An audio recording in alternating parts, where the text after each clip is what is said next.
All right, let's talk about a very divisive film, a movie that came out in 2017 by a director who's done many popular films like Black Swan and Requiem for a Dream, Darren Aronofsky. Um, the movie is Mother. It has an exclamation point, so you have to yell it anytime you talk about it. So this is a Patron request, and this was my first time watch, but I've heard about the movie time and time again, so I knew exactly what to expect from this movie. I had heard lots of mixed thoughts on this movie. A lot of people hate it, and then there's people who really love it. It has a really good rating on IMDb, it's almost at 7, so that's pretty good. And this movie is about a husband and wife that live in this kind of fixer-upper Victorian looking house in the middle of nowhere.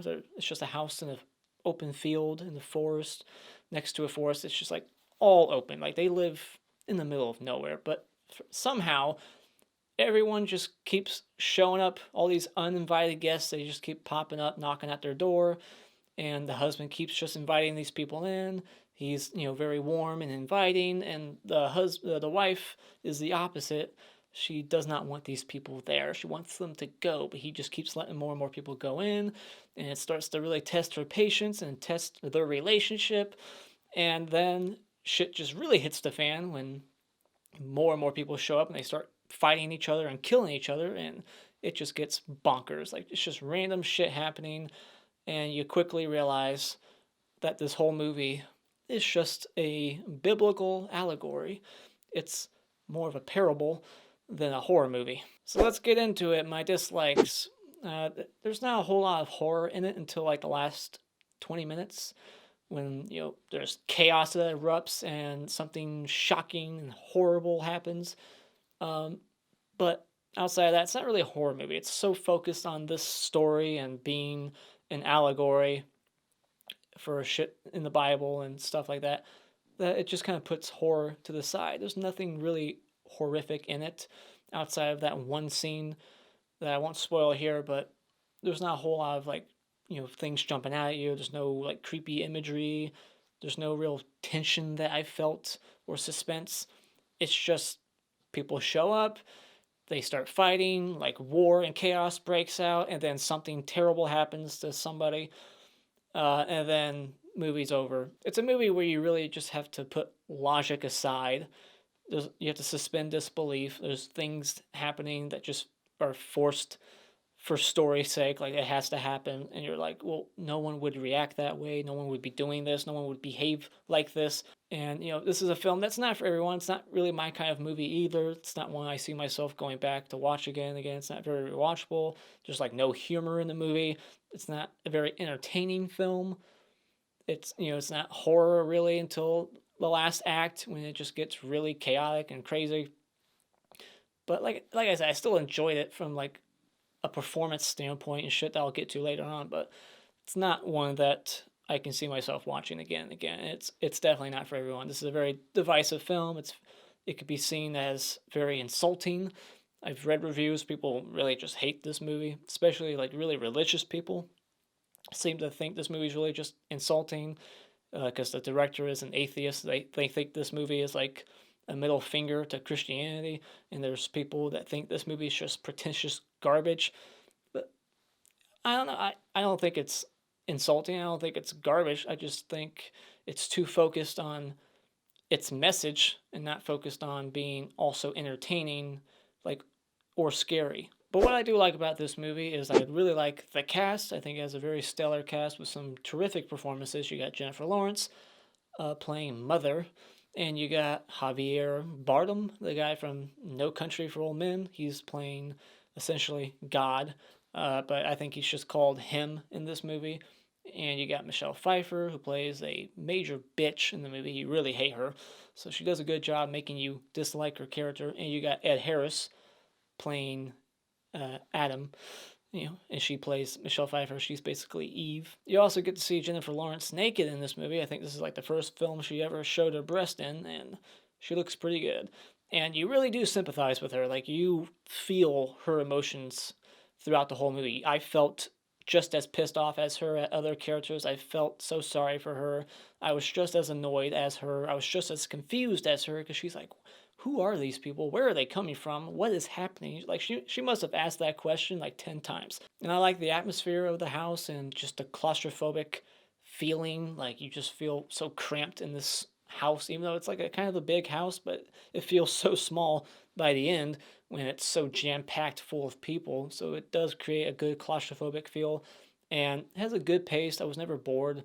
It did kind of slow down a little bit towards the end before it picked right back up, and it gets really chaotic, like I said, really bizarre, just violent. Some cool gore too here and there. There was one gory kill in the movie that I just did not see coming, and it blew me away. I was like, holy shit, and it looked pretty good.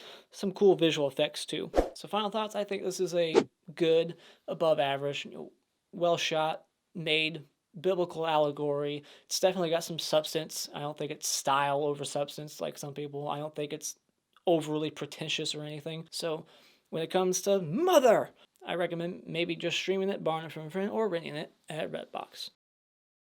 Alright, spoilers. So the movie opens up with God. I'll just call him that. Javier, God. He puts this stone things in this room, and everything just comes back to life. And Jennifer Lawrence pops up on the bed. She's Mother Nature. She's also Mary, who married to Joseph, the one who gave birth to Jesus. She gives birth to Jesus later on, so she's playing two characters. She's Mary, and she's also Mother Nature. And so, yeah, their house is in the middle of an open field, like in the middle of nowhere, and there's a heartbeat inside the wall that she feels. So the house is Earth. And you can also look at the different layers to the house as like heaven upstairs where God works and writes his books, and then the first floor is like Earth where most of the people in the movie are hanging out in. I think some people go upstairs at some point, but they seem to be on the first floor, and that's where Mother Nature seems to be throughout most of the movie. She goes upstairs too sometimes, but she seems to be on the first floor and patching up shit on the first floor. She's always painting the walls, trying to clean up the house on the first floor only, really. So, that's Earth, and you could say that the basement is hell. You got the fiery furnace that's glowing in the corner, so that could be hell. And yeah, so I don't know. Maybe I'm stretching, but that's kind of how I read it. So anyways, so then Ed Harris, he pops up. He's a surgeon, and he wants to stay there. He thought it was a bed and breakfast, but then it turns out he's a major diehard fan of Javier's character, God. He's a fan of his work, and I always think it's funny when there's a doctor in the movie that smokes, because it's like, come on, you're a doctor. You should know smoking's not good for you. So I always laugh when the doctors are smoking in movies. And so then she starts to feel sick, like right after Ed Harris arrives, Adam. As soon as he arrives, she starts to feel sick. She sees the house like rotting before her eyes, and the heartbeat within the house kind of slows down a little bit. And it cuts back to that heart like 3 more times throughout the movie. It keeps slowing down, and it starts to blacken more and more. As more and more people arrive to the house, the more the house, Earth, starts to weaken and, rot because we're polluting it and we're destroying it, blah, blah, blah. And, Ed Harris, he's very sick. At night, he's like coughing and puking, but then the next morning, he feels right as rain, like God healed him miraculously. And so then, he's like, your books changed my life, which is how some people will talk about the Bible. It changed their life. Religion changed their life. And, the woman, Michelle Pfeiffer, pops up like the next day, and she's Eve, and then she goes up into the office where that stone thing is, the thing that basically is responsible for creation. It created the whole house, right? He plants it. So that thing, that special stone, she breaks it. So that's kind of like how when Eve in the Bible touched something off, a fruit off a tree, right? Like I said, I can't remember all the details, but this is like what this scene kind of symbolizes. It's when Eve grabbed a fruit that she wasn't supposed to, but she touches this thing, in the office that she wasn't supposed to touch, and she breaks it, and that pisses, him off, God, in this movie. So he boards up the office. He's like, no one's ever going back in there again. So he's basically kicking them out of the Garden of Eden. But before that happens, before she breaks that stone, we see some bloody thing in the toilet that makes like a squealing noise right before it gets flushed down the toilet. I couldn't recognize what that was. What was that? It had to be something alive because it made a noise. I couldn't tell what the hell it was. Was it a fetus? What the hell? It looked like a heart. I thought it was like a human heart at first, but I don't know what the hell that was supposed to be. And so, anyways, so then they have two sons that show up, and they're Cain and Abel. And then, Cain kills Abel. She notices that there's blood coming out of the ground, and it's not from the dead brother, it's just from the house. Like the house is bleeding because, the house is earth, and the earth is being wounded by these humans' presence. And then she finds like a secret room in the basement. And when she gets in there, there's like a giant frog that starts hopping out. I'm not sure what that's supposed to be. If that's like one of the plagues in the Bible where it starts like raining frogs and shit. Is that what that is? And I don't know what the yellow liquids that she's drinking mean. Like she puts like some kind of medicine that makes her water turn yellow, and she drinks it to like calm her down. Yeah, I don't know what that means. I'm not sure what that's symbolic of, what the hell that is. And then all these people show up for like a funeral service, like instantly. They're all there. And then more and more people keep showing up. People are like repainting the walls for her. Like, you go to some random person's house and you start painting their walls. Like, it's just so out of nowhere. And you're just as confused as Jennifer is. And I'm only like, what the fuck? But yeah, they're like redecorating Earth. And then these two jackasses purposely break her sink like off the wall to do all kinds of wall damage. Like, what the hell is up with that scene? Why are they doing that? What does that symbolize? Just disobedience? Like, hey, get off the sink. It's not braced. And then they just keep hopping up and down. They're acting like toddlers. These grown adults. So then they have sex and she gets pregnant with a boy. The boy's going to be Jesus. She gets rid of her yellow medicine, whatever that shit's supposed to be.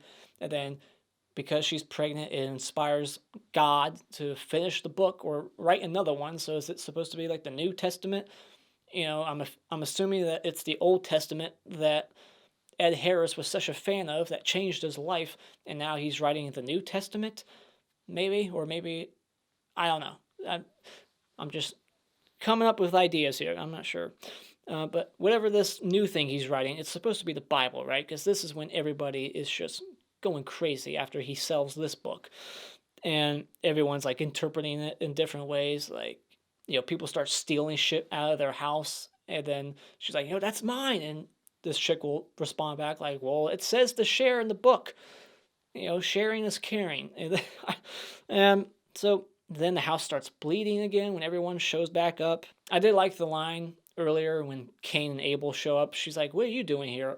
And then he responds back, what are any of us doing here? That's the question in life. Why are we here? How did we get here? And so yeah, then the heart stops in the walls. It's completely rotted.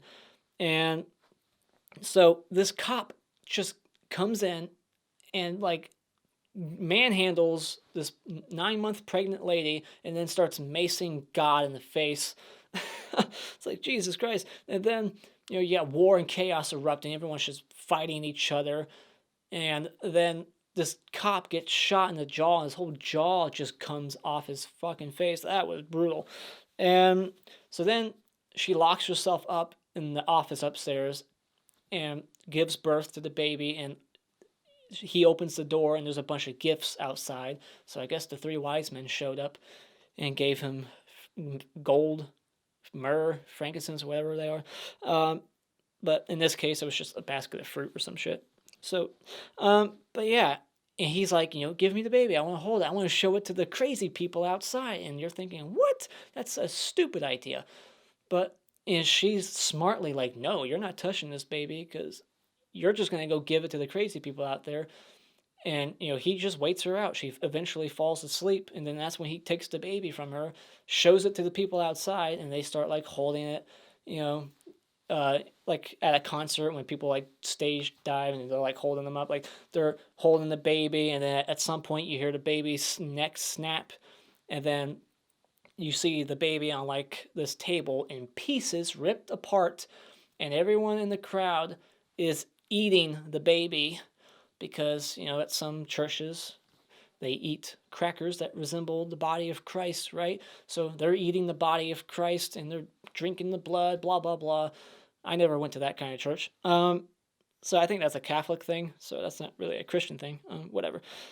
So, but he's like, God, he's like, he can't die for nothing. So he's going to die for our sins. And we have to forgive, because God's all about forgiveness. So, but Mother Nature, she is not about forgiveness. She's like, fuck that. Like, they just killed our child. So she takes like a sharp glass and she's slicing bitches up. Like, she's stabbing people left and right in the jugular. It gets bloody as hell. And then she gets the shit kicked out of her. I thought she was going to die. Like, the beatdown on her is so brutal. I thought she was going to be dead for sure. But somehow she manages to have some energy to get up and run to the basement. And she lights fire to the whole house. A big inferno. And somehow survives that. Even though she was right next to the explosion, God, I guess, resurrected her, carries her upstairs, rips out her heart with her permission, and there inside her heart is the stone that broke earlier. So then he puts the stone in place, and it brings back the house. It revives the house. It's all back in one piece, looking like it did at the beginning. And now there's a new wife on the bed, and it's not Jennifer Lawrence, it's some other chick. I don't know why it's a different person. Is it because it's a different Earth, so it's a different Mother Nature lady? But it looked like the same house, so it should be the same Earth. Why is it a different lady on the bed? I didn't get that. It should have just been Jennifer Lawrence once again. But whatever. So that's the end of Mother. What are your thoughts on this movie? Let me know in the comments below. Do you know what the hell that yellow liquid stuff is? What it represents? I don't know. That's really my big question, so answer that for me, please, if you will, in the comments below. And as always, if you like what you've seen here, you can hit this like button and become a subscriber today just by clicking on my cartoon face in about 5 seconds. And remember, it's all an opinion. You don't need to get butthurt about it.